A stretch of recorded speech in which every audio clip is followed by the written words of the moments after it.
Bonjour. Bonjour. Les couples se forment et aujourd'hui, nous respectons à peu près la démographie française puisque les grosses têtes sont constituées de 2 dames et de 2 messieurs. Alors que d'habitude, il y a 4 messieurs, 3 messieurs et une dame. Mais moi, d'abord, je sais compter jusqu'à 5 et si je compte jusqu'à 4, c'est que je ne parle que de vous. Bon, moi, vous savez, je suis là pour servir la soupe, pas pour la manger. Et donc, je voulais signaler qu'il y avait aujourd'hui 2 dames et 2 messieurs. Et que parmi les 2 dames, il y a une petite nouvelle. Alors, c'est assez rare parce que, je ne veux pas dire d'ailleurs que toutes soient vraiment de grandes anciennes, mais enfin, quelqu'un qui a son baptême des grosses têtes, ça mérite d'être signalé. Et j'ai invité aujourd'hui une consoeur de la presse écrite. Vous me direz que bon, la presse écrite, c'est pas la meilleure école pour la radio. Encore que, quelquefois, on ait des réserves de conversation inemployées, mais parce qu'elle fait chaque jour dans Le Monde un billet, comme on dit, en fait une chroniquette, très appréciée et pleine d'esprit et de non-conformisme. C'est Claude Sarraute.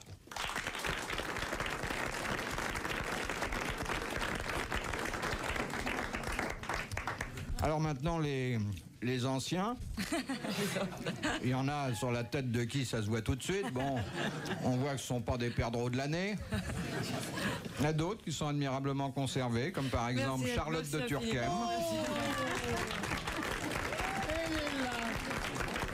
Je suis vexé.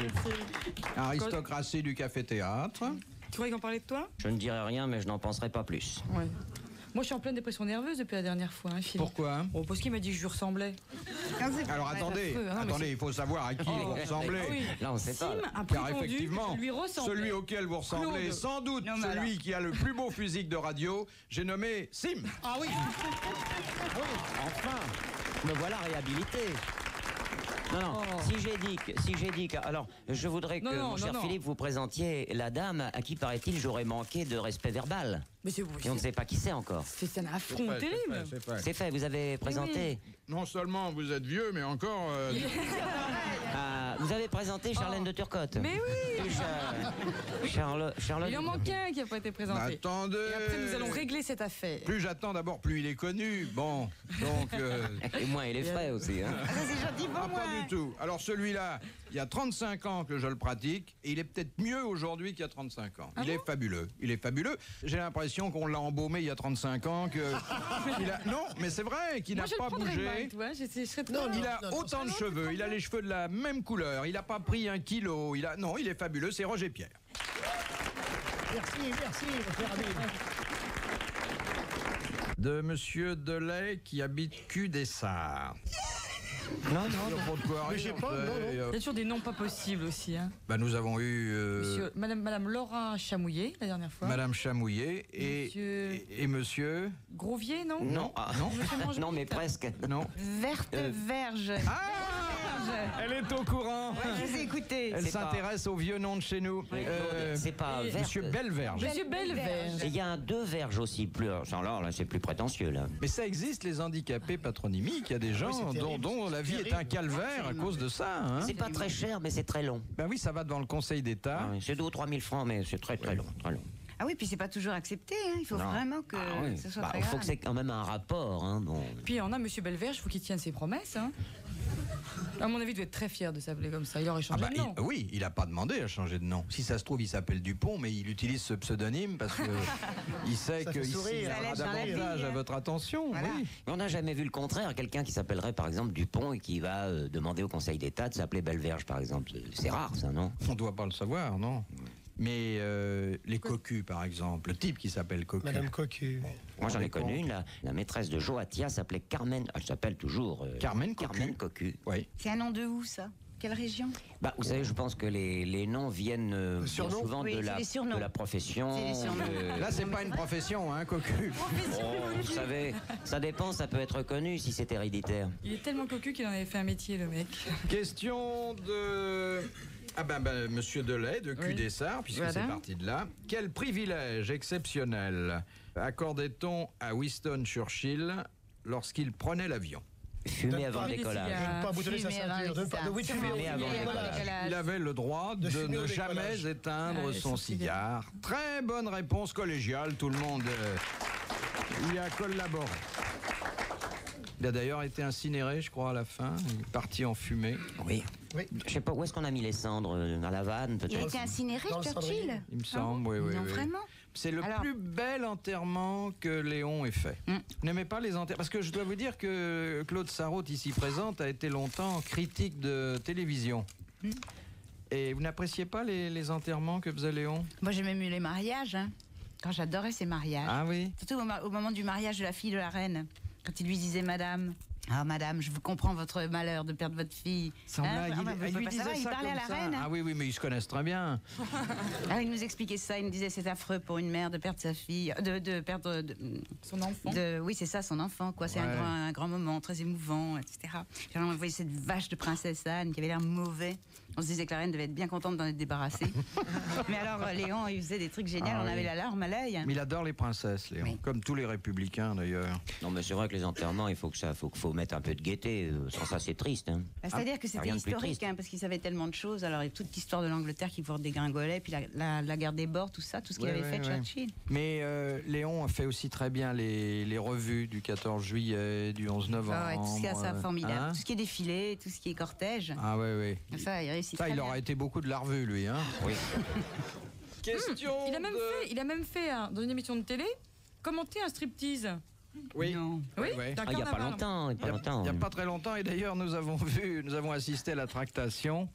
Il avait recruté devant nous la jeune femme qui devait assurer la prestation visuelle et il lui avait demandé de venir répéter chez lui. Monsieur Sim me démentira. Ah oui, nous étions témoins, Philippe et moi, et il avait dit à cette jeune fille, vous comprenez, j'aimerais quand même voir ce que vous faites au point de vue gestuel, parce qu'il faudrait que mon texte s'accorde avec vos mouvements. Alors je voudrais bien voir ça, et alors donc il nous faut répéter. Mais alors je ne peux pas répéter dans un café ou dans un studio que je louerais pour ça, alors vous allez répéter chez moi, mais je vous demanderai simplement de téléphoner à ma femme pour lui demander l'autorisation. Ah oui, nous étions là. Et le coup avec Bérégovoy?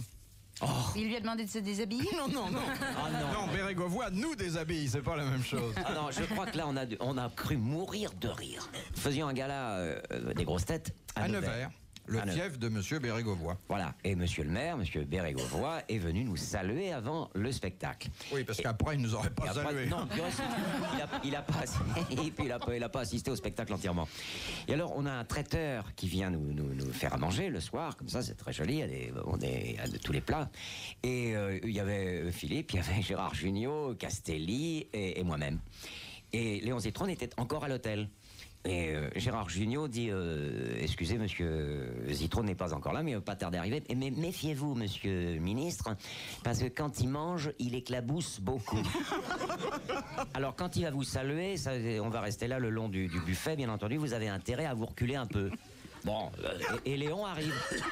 Léon arrive, alors il embrasse tout le monde, enfin, il fait des baise-mains à madame Bérégovoy, monsieur le ministre et tout ça, et la conversation se poursuit. Et Léon attrape un gros bout de jambon avec du pain, et il se colle ça dans la bouche, et en faisant ses civilités, laf, il envoie un gros bout de gras sur la main du ministre des Finances. Et il s'en aperçoit et il dit « Oh, monsieur le ministre, excusez-moi ». Et monsieur Bérégovoy fait « Oh, c'est de ma faute, j'aurais dû me méfier parce que Gérard Jugnot m'avait déjà prévenu ».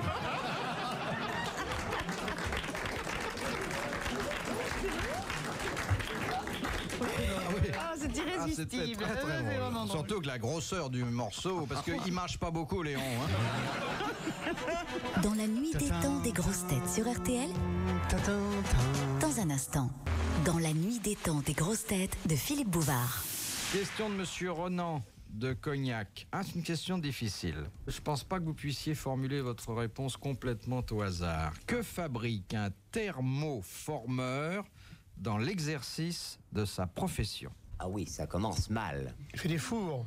Non, un thermoformeur. C'est vétérinaire? Non. C'est médical? Non. Non, c'est industriel. C'est mi-artisanal, mi-industriel. C'est des moules. Température, ça doit avoir... Je pense qu'il y a une source de chaleur qui entre en jeu dans l'exercice de cette profession. Des moules pour figurines? C'est pas en caoutchouc, non? Il y a quelquefois des variantes en caoutchouc, oui. C'est pas des préservatifs, non? Une usine de préservatifs? Non. Et c'est pas des masques mortuaires? Des masques? Des masques de... Carnaval, non? Les masques de carnaval. Bonne réponse de Roger. Mais je croyais que thermoformé c'était très vaste comme terme, qui fabriquait des moules pour tout.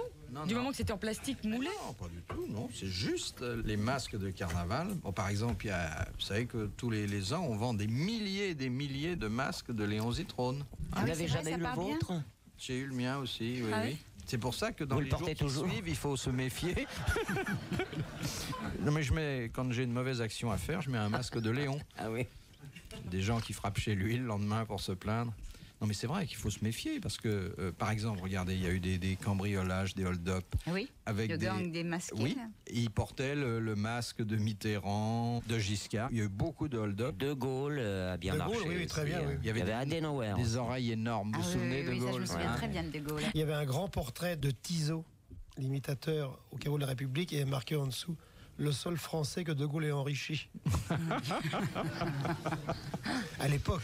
Il était devenu un peu fou à la suite de cette imitation. Oui. Hein. Il était un peu traumatisé. Il s'était acheté une maison de campagne qu'il avait baptisée le Petit Colombet. Je me souviens. Ah, mais tous les gens qui ont imité ou qui ont incarné des personnages. Regardez, Napoléon, par exemple. Ils sont tous fous, les acteurs qui ont joué Napoléon. Et l'acteur qui faisait le vampire, la Bella Lugosi, par exemple. Et il est mort dans un cercueil. Et il couchait dans le même cercueil pendant des années. Il faisait Dracula. Il y a beaucoup de morts dans les cercueils qui sont pas fous pour autant. Bien sûr. Non, mais lui dormait dans son cercueil. Ah non, mais Sarah Bernard Sarah aussi. Bernard aussi, oui. oui. Et elle tapissait son cercueil avec les lettres d'amour qu'elle avait reçues. Oui, ça c'est fabuleux, non? Hein, vous vous rendez compte? Elle avait dit à une jeune comédienne: ma pauvre fille, mais en scène, quand tu joues, tu as le trac, tu n'es pas décontractée. Mais madame, je débute. Tu débutes, regarde-moi. Je débute tous les soirs et je suis décontracté. Pourquoi? Parce que je mange des pruneaux en jouant. Oh madame, alors tu vas me faire le plaisir ce soir en jouant avec moi de manger des pruneaux. Mais madame, on a des costumes grand siècle avec crinoline. Et alors? Regarde-moi bien. Alors en effet, la fille voit que Sarah Bernard mangeait des pruneaux. Il fait: madame, j'ai vu, j'ai bien vu, j'ai pas osé le faire. Oui, j'ai vu, t'as pas osé manger de pruneaux. Mais oui, même parce que je ne sais pas où mettre les noyaux. Petite idiote, t'as pas regardé ce que je faisais? Non, je les crache. Mais où ça, madame? Ben, dans mon corsage. Elle avait tous les noyaux entre les seins. Ah. Je vous adore, prince. Mais le néné. Oui, revenez de la malmaison. Oh, c'est fou, ça. C'est vrai? C'est vraiment drôle. Elle enlevait son corset, brrrm, tous les noyaux. Et les spectateurs ne s'en apercevaient même pas. Non. Mais c'est curieux. Je ne me rappelle plus qui avait parié avec un copain en disant: tu vas voir, je vais arriver en scène et je vais insulter le public. Le comédien est arrivé en scène et il récitait une fable de La Fontaine. Et ça donnait ça. Le héron emmanché d'un long bec, etc., etc. Et personne ne s'est aperçu de... Mais il faut préciser aussi que les acteurs pratiquent une technique dite de la cantonade, qui permet de parler à tout le monde, sauf d'être entendu par la personne la plus rapprochée. Nous avons un ami qui s'appelle Robert Manuel et qui est passé maître dans cet art-là. Et par exemple, Manuel ne dit jamais au revoir à une dame dont il vient de baiser la main. Il se penche sur elle et il dit bonne bourre. Bon. Et la dame n'entend jamais. C'est incroyable. non, mais c'est... Ah non, il y a des choses Et très drôles. Varna, Henri Varna, l'ancien directeur du Casino de Paris, qui était un monsieur qui aimait bien les jeunes danseurs. Et alors, à chaque fois qu'il leur faisait passer une audition, il était là, bien entendu, dans la salle. Et alors, à la fin de l'audition, il a trouvé les danseurs. Il leur disait: bon, alors, demain à 5h, vous amènerez vos partitions. Touchez-les-moi vite en passant. Et on commencera... Non, touchez-les-moi donc. Et on commencera vers les 18h. Et si vous n'êtes pas pressé, allez, mais touchez-les-moi donc. On fera la répétition comme... voilà. Et c'était très curieux parce que moi j'ai vu ça, j'ai entendu ça une fois. J'ai dit: mais qu'est-ce qu'il veut qu'on touche? Mais vous, monsieur Sim, vous avez déjà eu des avances de messieurs? Ah oui. J'ai eu une avance dernièrement de 500 francs. J'ai eu l'avance de mon éditeur, il m'a dit: qu'est-ce que vous voulez comme avance? Non, mais quand j'étais petit, oui. Il devait être mignon quand J'habitais même. Nantes, il y avait des tramways à l'époque et on était sur la plateforme. Et il y avait un énorme type comme ça et qui me regardait et qui me faisait...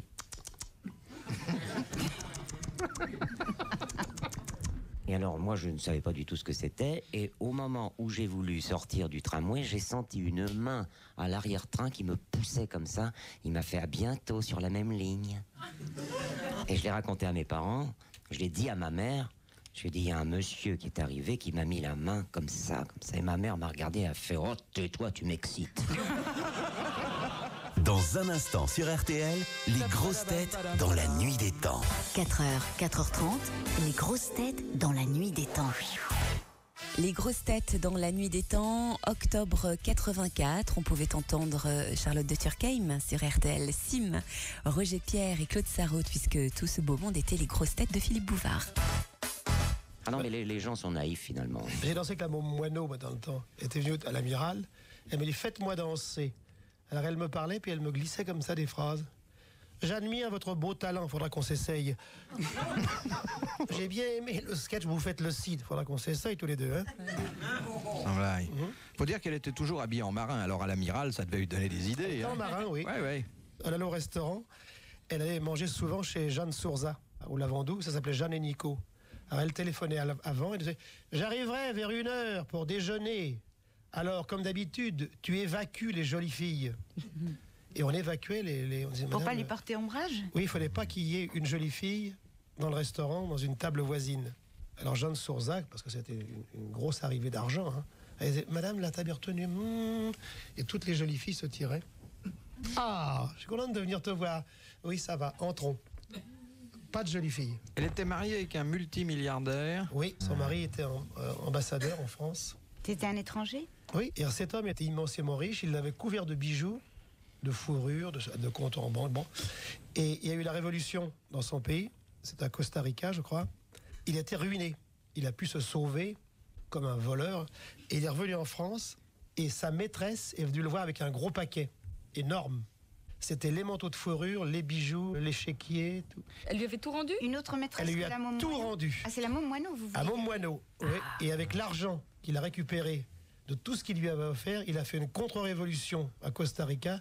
Il a repris le pouvoir. Une belle histoire. Et en remerciement, il l'a nommée ambassadrice Ah ouais. Ah, c'est joli. en France. Comme quoi, il faut toujours rendre ses bijoux quand Oui. on est sûr de les récupérer.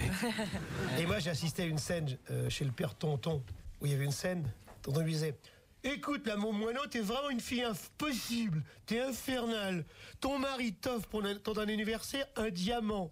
Et tu lui fous par terre. Oui. Comment? Il t'offre un diamant de 50 millions et tu lui jettes par terre. Oui. Il sait bien que j'aime pas les diamants blancs. Moi, je l'ai connu à un moment où elle avait pas mal de carats. Hein. Oh là là. C'était qui, Oui. la môme Moineau? C'était une ancienne chanteuse. Oui, qui détestait Piaf. Oui. Ah oui. Parce qu'elle disait Eh oui. que Piaf lui avait volé son nom de moineau. Ah. Moi, je suis le moineau et je ne veux pas qu'il y ait un autre Piaf à Paris. Parce qu'elle était chanteuse et marchande de fleurs au début.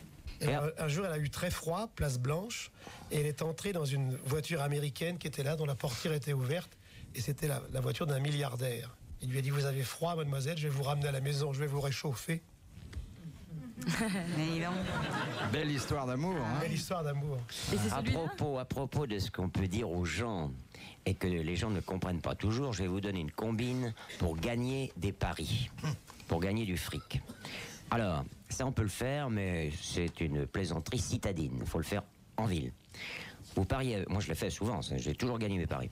Vous pariez avec un copain que vous allez insulter le flic qui fait la circulation. Vous allez l'insulter carrément à haute voix, hurler les pires insultes. Alors évidemment, le type avec qui vous pariez vous croit pas. Alors il parie ce que vous voulez. Alors moi j'ai la combine suivante. Je dis à mon copain, tu restes sur le trottoir et je vais, ça fait peut-être 30 mètres. Bon, j'arrive de dos à mon copain et je vais trouver le flic et je lui dis, monsieur l'agent, vous n'auriez pas vu un type avec un maillot de corps tout à l'heure au coin de la rue? Il m'a croisé et savez-vous ce qu'il m'a dit? Et l'agent me fait non, je vois pas. Et ben il m'a dit salaud, bandit. Alors si jamais vous le revoyez dans le coin, je suis là et je voudrais faire un constat. Et alors à partir de ce moment-là, j'ai gagné mon pari. Ça marche toujours. Mais il y a la même histoire que faisait Selma, ça vous la connaissez. Dans la pharmacie. Dans la pharmacie, c'était merveilleux ça. Il avait un comédien célèbre, je dirais pas le nom parce qu'il est mort, qui se droguait un petit peu. Il lui dit un jour, tu veux un peu de cocaïne? On va aller chez le pharmacien là-bas, près de la place Blanche. On va chez le pharmacien. C'est un pharmacien qui a peur de la police. Alors toi, comme tu joues des rôles de policier, tu mets une gabardine. Moi, je vais rentrer, puis je dis au pharmacien, monsieur, je suis un drogué, je suis en manque, mais je suis surveillé par la police. Voyez-vous, le monsieur qui est derrière moi, c'est le policier qui m'accompagne. Et je voudrais une dose. Parce que là, il faut me donner une dose, je vais avoir une crise. Alors tu comprends, si tu fais bien le policier, à un moment, je me retournerai, je fais, n'est-ce pas? Alors tu feras ça avec ta tête, tu hocheras la tête. Comme ça, il verra que tu me surveilles. Et alors tu sais, un coup sur deux, j'aurai la dose. Hein, parce qu'il va avoir peur, ce pharmacien. Il a déjà été épinglé 1 ou 2 fois. Il a peur de la police. Alors le comédien entre avec lui, prend une pause à la James Bond. Le petit Selma, c'est mon pharmacien, un vieux pharmacien. Pardon, monsieur, venez par ici. Le monsieur qui est derrière moi, là, c'est un homosexuel. Oui.